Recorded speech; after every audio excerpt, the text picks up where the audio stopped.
Dali na. Dali na.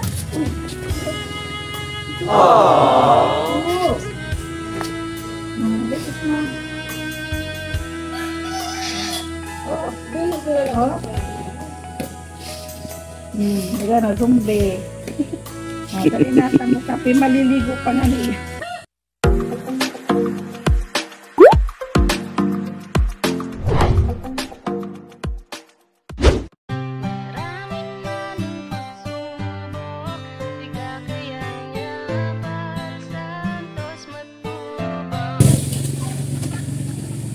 Kuya! Oh no! Kumusta? Ha? Bakit nandito ka? Saan ka ba nakatira, kuya? Ha? Nako, tumawa si kuya. Saan kayo nakatira to?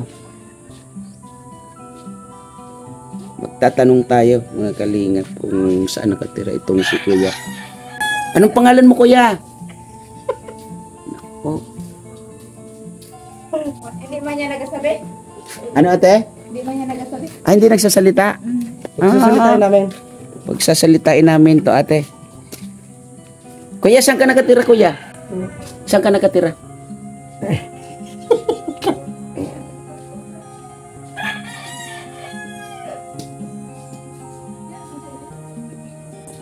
Maghanap tayo ng ano nito, kung taga saan po to, no? Para malaman natin at makilala rin natin, malaman natin kung ano ang kanyang pangalan. Yan, dito tayo. Te, pwede magtanong, te? Taga saan ba yun si kuya? At taga dito? Anong pangalan niya? Ano pangalan, ante? Nathaniel. Nathaniel. Tapos, ang ano niya, Bartolo. Bartolo. So, saan po siya nakatira sa ngayon? Or sino ang tinitirahan niya? Diyan kanta Walter ade. Diyan oh. Ano po yan, kamag-anak niya? Hindi man po. Winda Oh. lang po yata ang nag-aasikaso. So, hindi taga rito siya. Pero di yan. At taga rito rin. Pero yung nag-aalaga sa kanya ay hindi niya ka-ano-ano or hindi ka mag-anak. Ah, okay. Pwede ba maituro, ate, kung taga saan yung nag-aalaga? Dito. Ah, dito. So yun, mga kalingap, mga kababayan, ma-scout kasi kami sa lugar na to at nakita namin yung isang, yun, si kuya, no? Kaya alamin po natin kung taga saan ba talaga ito. At ito nga, may tayo na isang tao na pwedeng magturo sa nag-aalaga dito, no? Kasi nakakaawa yung kalagayan ng tao.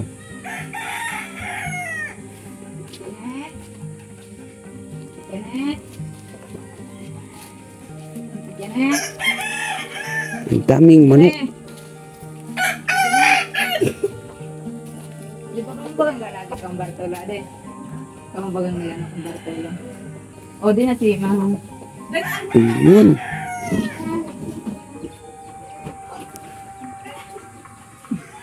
Mukhang mayaman po itong nag-aalaga. Mayaman po sila, ate. Hindi man. Ay, hindi. Oh, hindi man to, ano?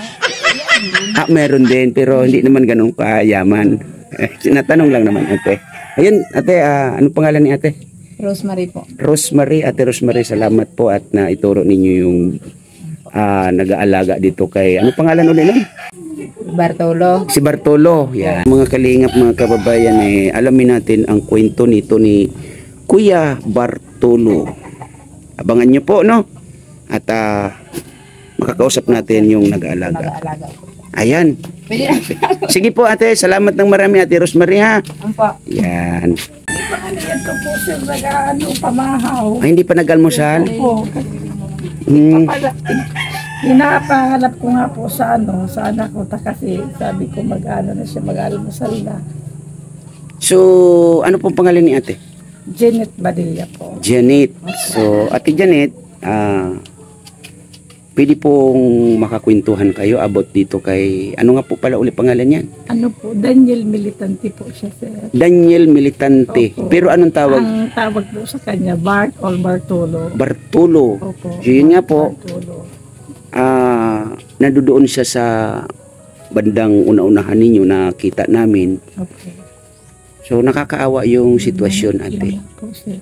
So, pwede pong malaman, ate, yung kwento nito ni Kuya Bartolo at pwede po siyang masundo natin para kahit paano makakwentuhan na natin. Nagsasalita ba siya? Nagsasalita man, kaso lang po, sir, pag minsan, hindi naman, halimbawa, tanungin mo, iba naman yung sinasagot. Okay lang po, ate. Okay lang. Opo. Sige, sige, ate. Puntahan natin. Ayan, puntahan natin si Kuya Bartolo. Kawawa kasi yung kanyang sitwasyon, ano? At alamin natin ang kwento nito ni Kuya Bartolo. Doon po sa Kiting Cave. Minsan po doon sa kabila. Yan, ang ano niya po, binibigyan ko yan ng ano, yung kumbaga, sir, yung kahon, yung box, para may gan, tinatanggal niya. Ay, ganun. Mas comfortable siya dyan kuminsan sa lupa. Grabe, no? Ano na, mag-almusal na. Kuya Bartolo, mag-almusal na daw. Uwi ka na daw kasi mag-almusal. Upo na, sinatindog na, tindog. O, dali. Mag-almusal daw tayo. Mukha una mo. Di ko. Magbot ka na ta mukha una. Mukape. Sige na, magkape daw. Dali na. Yan ang muna nga minsan. Ang bilis niyan. Tayo na. Tayo ka na, Kuya Bartolo. Kain Dali tayo. ta, kakape tayo, kape. Dali. na. Tara. Oh, bilis. Tara. Dali na. Ano kape na yan? Yan nga minsan. So yun mga kalingap, hintayin natin na ano to kasi inaamon nila, no? Tamo, tinapay na. Tara, Kuya. Mag-almusal tayo. Dali. Dali na. Dali na. Uy. Oo. Bilis na. Oo. Bilis na. Oo. Baga na, zumbi. Dali na, tamo kape. Maliligo pa nga nila. Maliligo pa. Okay. Balik na.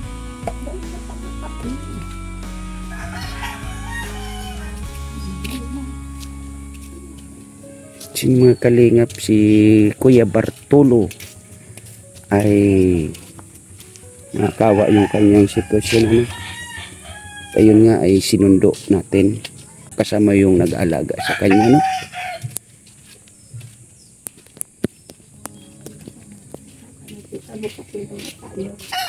Magkakape daw muna.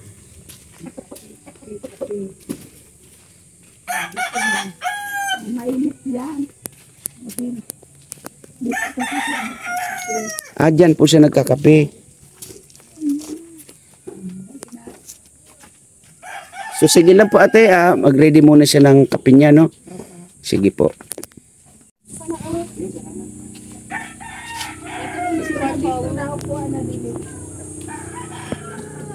Mainit si Kuya Bartolo.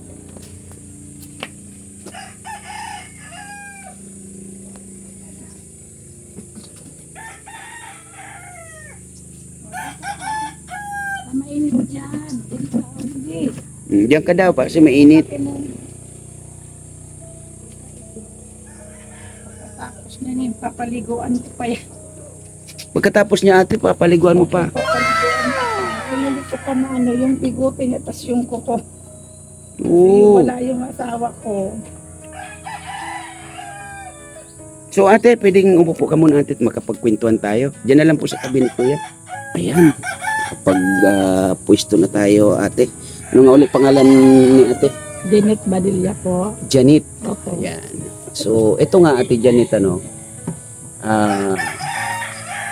ulitin ko, no, na nakita ko ito nakita namin ito si Kuya Bartolo. Si Bart. Bartolo. Yan. Ayusin mo, nakailang sa Kuya, ano pangalan mo, Kuya? Ano pangalan mo? So, ganyan talaga siya. Opo. Ngayon, ate, matanong ko lang kaano-ano niyo po siya? Wala naman po, hindi naman po namin yung kaano-ano. Dati po, nung elementary pa siya, okay naman po siya. Na sumasama mga po siya ng pagtamban, naglalaot. Siguro, nung siyempre, umaga na dumadating, minsan, grabe bagay yung paglawlaw, di ba? Pag naliligo, puyat naliligo. Pero hindi ko po alam kung ano talagang sani ng pagkaganyan niya. Kasi gusto ko nga sana mapacheck up yan kasi wala naman siya iniinom na gamot. Tapos ganun siya palagi minsan. Na siya, kausapin mo, iba naman yung sinasagot. Minsan, nakakaalala rin siya. Naalala niya rin yung mga ibang tao. Minsan, kung ano-anong sinasabi niya. So, ang kasi dito, Ate Janet, itong si Kuya Bartolo ay hindi nyo kaano-ano Opo. o hindi nyo kamag-anak. Ngayon po, Ate, kailan pa ito sa inyo nakatira? Pa po siya, elementary, kasi pumasok din daw po yan eh. Kasi dati, nagkup-kup talaga sa kanya yung parents ng asawa ko. Nag-aral pa nga daw po yun eh. Sabi niya pa, anong grade ka ba? Grade 3? Naka-grade 3 ka? Grade 1. Grade. Naalala pa niya, no? Minsan kasi, sabi niya grade 1, sabi niya grade 3. Tapos, yun, kinupkup nga siya. Hanggang sa namatay na yung biyanan ko, yung asawa ko na lang ang sa kanya, nagpatuloy na mag-alaga. Tapos, nung nagpa-Maynila yung asawa ko, 2017 yata po yun, 2016, iniwan muna siya dun sa kapatid ng asawa ko. Tapos, nung umuwi na yung asawa ko, dito na lang siya. Dito na. So, ibig sabihin, ang nagkup-kup nito kay Kuya Bartolo ay yung biyenan ninyo. Biyenan, tas yung asawa ko. So, doon siya pinatira. Kasi dati daw po, mayroon yan dito kapatid, dito sa Rawis.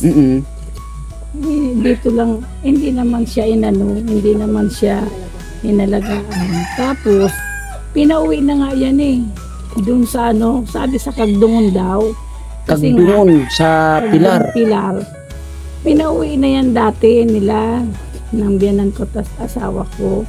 Kasi nga, hinahanap na daw ng pamilya, yung nanay, pumunta dito, sinundo.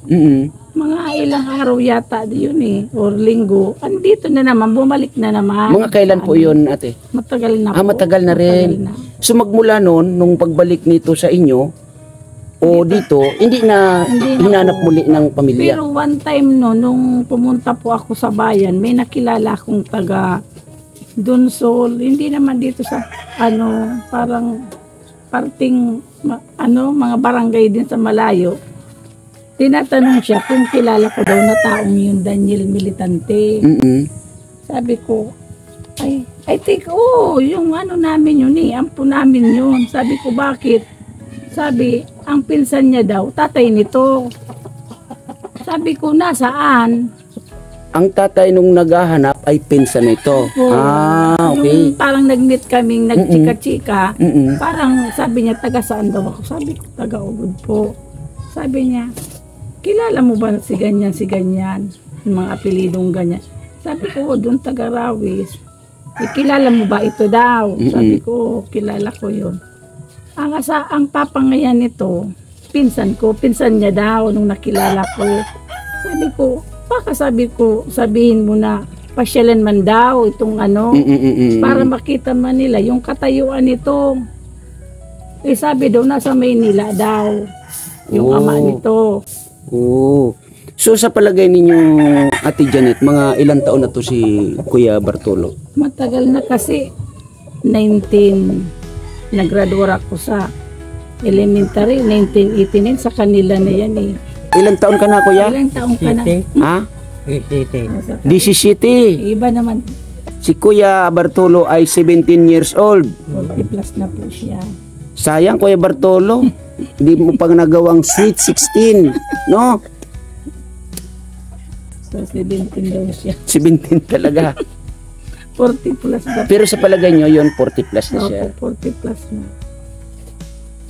Maganda nito lagi. Noon ang kita nito, ang laki-laki. Mm-mm. Pero sabi, aywan ko sabi, hindi ko kasi na nagiinuman daw yan. Ewan ko yung sabing pinainom daw na kalampunay, na makainuman. So may ipinainom na May masasabing pinainom daw pangkalimot. Oo. Mm. Dati, naku malaki sir ang income niyan lagi sa pagtamban, paglawlaw. So yun nga, balikan natin, ibig sabihin pala dito kay Kuya Bartolo, nung panahon, ay hindi talaga siya totally ganyan. Hindi naman. Nung ano lang siya, pagparatamban niya nga, halos siguro puyat, tapos naliligo. So, Inom ka kape-kape. so ngayon nga Ate Janet, So, sa ngayon ay ito, sabi nyo nga ay namatay na yung biyenan ninyo na totally nag-alaga kay Kuya Bartolo or nag-ampon ano. Sa ngayon, saan na siya naglalagi or sino yung talagang totally si nag-aasikaso? asawa ko po, Asawa nyo? Nasaan po si Mr. yung asawa ko po, nagtrabaho sa Maynila. So wala siya sa ngayon dito. Kasi nga, nung paghabagat, umalis dito kasi kunti lang ang huli. Mm-mm. Hindi sapat para sa amin, kaya nag-construction muna siya. Pero sabi niya sa akin, huwag mo ngayon pababayaan si Bart. Pakainin, paliguan, tingnan yung pagtulog. Kasi minsan kung saan-saan. So ibig sabihin ate, ikaw yung nag-aasikaso dito kay Kuya Kami Bartolo? mag-ina. Minsan pinapaliguan ng anak ko. Mm-mm. Hindi nyo ba totally kilala ang mga kamag-anakan nito ni Kuya Bartolo? Sabi nila, na nakilala rin nila yun kasi nga dati may mga pamilya yan dito. Opo.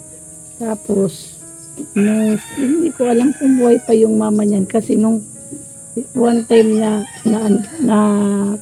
nakita yata yun, tinanong ko kung sino yun. Sabi ng asawa ko, yun yan yung nanay na daw. Tapos mga ilangan, wala na. Hindi na siya pinupunta. Hindi ko alam kung buhay pa. Yung kapatid na niya sa Raris, hindi ko alam kung saan na. Pero sabi, may mga relatives man daw yan dito. So nakakaawa pala ang... Ayaw naman nilang pupupin. So nakakaawa pala talaga ang sitwasyon nito ni Kuya Bartolo. Kung hindi dahil po sa inyong pag-aaruga sa kanya, paano na lang? Yun na. Dati po, sir, nung naglalayas yan kasi minsan pag sinusumpong yan doon, mabuti nga po, sir, hindi na yan masyadong sinusumpong nananakit din yan Ako nga, isang beses nung doon pambahay namin, binato ako niya ng upuan, mabuti na sara ko kaagad yung pinto. Halimbawa, nagbabahay-bahay siya, pag may nakikita siyang pagkain, halimbawa yung kaldero, na alam niyang may laman, ginagano niya, kinakain niya. Pero sa ngayon, hindi na. Sa ngayon po, nung inaalagaan na namin, hindi na namin pinapabayaan, ayun.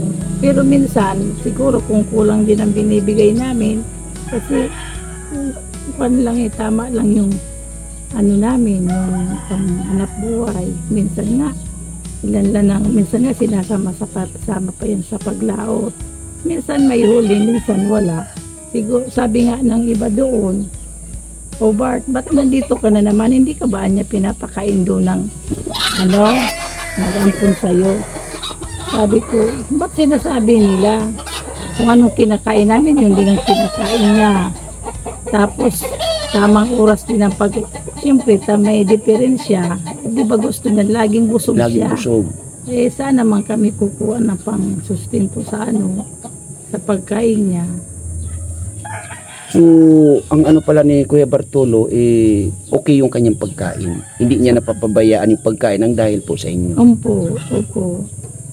Kasi dati nung perni nga siyang wala, yun, lagi niyang hinanap kung saan siya nakikikain. Na ayaw naman po namin kasing kung saan-saan siya manghingi kasi yung iba naman na nagbibigay, mas ano pa yata yung pagkain ng baboy kaysa sa binibigay sa kanya. Oh. Minsan panis na. Isang beses nga, sir, nung doon pa ang bahay namin, pumunta siya doong parte. Sabi, may nakakita na pinakain daw ng pansit na yung pansit na agahan na po. Tapos nag-LBM siya ilang araw. Grabe talaga yan. Para asikaso yan ni halos hindi yan pinapabayaan. Tapos nung namaga naman yung paa niya, nagpunta sila sa doktor ng asawa ko, pinag-check upan yan kasi namaga, benching ko ang isang pirasong gamot, benching ko 3 times a day. Tapos naman nung pinasabi yung DSWD sa PWD, ayusin daw yung mga requirements. Sinama ko siya sa center para ipamedical kasi wala yung asawa ko. So, hanggang sa ngayon, ate, dito talaga sila sa inyo. Ako dito na. One time nga, nung gabing-gabi na yun, alas 8 na, wala pa. Matutulog na kami, di pa kumakain kasi wala dun sa waiting shed. Minsan dyan siya natutulog. Minsan dito. Minsan doon. Pag doon siya natutulog banda, umuwi yan. Grabing api. Grabing dumi. Grabing dumi. Oh, grabing dumi. Yung pala sa naggulong-gulong, nagiga. Kawawa naman talaga, no? So, sa ngayon, ate, ano po yung masasabi ninyo sa mga kamag-anak ni Kuya Bartolo na ito, nandito siya sa inyo, sa pangangalaga ninyo? Ano po yung pwede niyong panawagan sa kanila? Ako po, para sa sa akin, gusto ko makita lang nila na kung ano man ang katayuan niya. Na kahit pa paano, hindi naman namin siya pinapabayaan. Ang ano ko lang naman sa kanya, mabigyan din siya ng yung permanente niyang mahigaan. Tapos masustentuhan yung kanyang pagkain sa araw-araw. Tapos mapakita namin para may mainom siya kung gagaling pa ba siya o hindi na. So, kilala nyo ang pangalan ng mga kamag-anak nito o mga kapatid, nanay, tatay? Hindi ko na. Bart, sino ba yung kapatid mo? Pero, Si Pyong daw, Pyong. Pyong mo man yan daw. Naalala mo pa tatay mo, Kuya Bartolo? Anong pangalan? Anong pangalan tatay mo? Nanay mo, anong pangalan? Anong apelyido mo tatay Bartolo? Ay, Kuya Bartolo? Ano nga niyan ngaran mo, Bart? Anong ngaran mo? Daniel, Oh, Daniel. Daniel. Oh, anong apelyido? Ha? Anong apelyido mo, Kuya Daniel? Ano nga ni Bart? Sa birthday mo, Bart? Birthday mo? Niya na? siyempre ito. December siguro. Birthday daw. Grabe, kakaawa yung sitwasyon ni Kuya Bartolo, no? Tinapo ko muna naman. Piga ko po niya ni Agumi. So yun nga ate Janet, no? Matagal na pala talagang sa pangangalaga ninyo ito si Kuya Bartolo. Gwapo, kaharap mo, kakwentuhan mo, gwapo. Ba't ka natawa? Di ba gwapo kaharap mo, Kuya Bartolo? Sinong gwapo sa atin? Ay hindi, grabe naman yan Kuya Bartolo. Sinong gwapo sa atin? Iwan mo. Naku, patay tayo dito. So, yun Ate Janet, yun nga, kami ay nasa panahon ng scouting, no? Sa ngayon, siguro, makapagbigay ako ng kahit paano, kahit pang kape man lang or tinapay ni Kuya Bartolo, no? Kasi, ay talagang tayo ay nasa tinatawag na krisis sa ngayon, Ate Janet. Okay lang po yun po. So, ito magbibigay tayo ng konting kahit pang Bibili ko po tinapay na or kape sa kanya. Kasi gusto niyang palaging may kape. Minsan, Sabi ko, nak, puntahan mo si Barta, kakain na. Ayaw, tumayo. Pag sinabi mong kakapita, tayo tingnan mo ta, ang bilis doon. Talagang mahilig siya sa Kaya kape. dapat talaga po palagi siyang may kape, pagkain, yan. Pero pag hindi yan nabigyan, na gusto niyang nandito, lagi-lagi yan minsan. Wala pa nga, hindi pa nga ano ng pagkain, nandyan na yan. Eh, pag hindi mo siya nabigyan kagad, aalis na yan, tatampo kung saan-saan ka na naman maghahanap. So talagang hinahanap niyo siya, ate? Oo, hinahanap na, maski kapatid ko, nag-aalala din sa kanya, isang beses, alas 8 na, yung sabi ko kanina, nakarating doon. Gabing-gabi na, hinahanap lang siya para pakainin. Kaya mas sabihin nila, baka sabihin ng ibang tao dyan, hindi namin siya pinapakain. Lagi namin yan, kung anong kinakain niya, ganun din. Kaya ayaw namin yan na kung saan-saan kasi hindi namin alam kung ang kinakain niya maayos. Kasi minsan may nagbibigay naman, hindi naman sa parang hindi mo makain yung binibigay nila.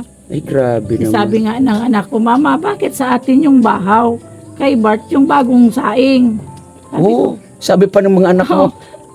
Kaya nung isang gabi na naman, Ma, bakit sa atin yung bahaw? Kay Bart yung bagong saing. Sabi ko, hayaan mo na. Ay, grabe. Grabe pagmamahal sa'yo, Kuya Bartolo, ng mga nag-alaga sa'yo, ha? Kahit anak ko, pinapaliguan siya. Sabi ko, wag na kasi dalaga ka, ako na lang magpapaligo. Dalaga pa talaga yung anak mo na nagpapaligo. Yeah. Ay, grabe. Pero yun talaga Minsan dyan, nung wala pa kaming tubig doon, pinapaliguan ng anak ko, pinapaliguan namin. Kahit nung isang taon po, nagkasakit ako ng 6 months, almost 6 months. Tapos nagpa-Maynila yung asawa ko para magtrabaho, para ma-maintenance yung gamot ko. Kahit may nararamdaman ko, pinapaliguan namin yan doon. Hinanap kung saan-saan. Sabi ko masakit ng ulo ko sa asawa ko. Sabi ko masakit ng ulo kung ka-stress ko kibar. Hayaan mo na ngayon. So yun, Kuya Bartolo, ha? Grabe sila mag-alaga sa iyo. Sana huwag kang aalis dito, ha? Okay? Dito ka lang lagi, ha? Huwag kang lalayo sa kanila, ha? Kasi dito maalagaan ka. At magdasal tayo na may makakita or ano nga palang pwede ka manawagan natin sa mga kamag-anakan nito ni Kuya Bartolo, no? At mabanggit mo yung kanyang, alam nyo ba yung totoong pangalan niya at apelyido? Opo. Okay? Sige, ate. Go. Pinapanawagan ko po yung mga relatives ni Bart or yung pamilya na kung gusto nyo pa makita, nandito lang po siya. Pero wag po kayo mag-alala dahil inaalagaan naman namin po siya. Kaso lang minsan ganito ang sitwasyon niya kasi nga dahil wala siyang sariling hinihigaan. Minsan nga ang gusto niya pa yung mas komportable siya na walang sapin. Kaya pinapanawagan ko kung gusto niyong pumunta, sabi kasi ng iba, buhay pa daw yung ama. Gusto ko kung gusto nilang makita, nandito lang po kami sa Ubud. So ano yung pangalan na totoo nito ni Kuya Bartolo? Si Daniel Militante po siya. Yan. So yun mga kalingap, mga kababayan, sa nakakakilala dito kay Kuya Bartolo, no? Na ang kanyang tunay na pangalan ay Daniel Militante. Para naman po masuportahan natin itong si Kuya Bartolo. Kasi yung kanyang kalagayan sa ngayon ay ganito. Ate, ano yan? Para kanina yan, para sa atin? Ni tatay. Hindi para sa atin to. Ay, bili para sa atin. Kuya Bartolo. Ay, kay Kuya Bartolo talaga. Po, ipapabili ko na po kasi sa Kuya kanya Bartolo, doon na pagkain mo yung to, kape ha? niya, yung Tago mo. bigas. Ayan. Sige po, ate. Mo yan. Ipapakita. Nunis sa tubig. Yan, Kuya Bartolo, ha? Inom ka. May tubig na. May tinapay pang adisyonal, no? Grabe. So yun, Ate Janet, maraming salamat sa pagbahagi ng kwento ninyo sa pag-aalaga dito kay Kuya Bartolo. So yun nga, kung sino po ang nakakilala at kamag-anak nito ni Kuya Bartolo na ang kanyang pangalan ay Daniel Militante. Sana po makita ninyo at mapuntahan naman po ninyo at mapasyalan itong inyong relatives dito. So yun, Ate Janet, maraming salamat po again. Lagi po kayo mag-ingat. Salamat po, sir. Welcome po. Kalinga po. Yan. Dahil kung hindi po sa inyo, hindi nyo nakita yung katayuan po ni Mark. Kaya, ano po ate, salamat. Yan.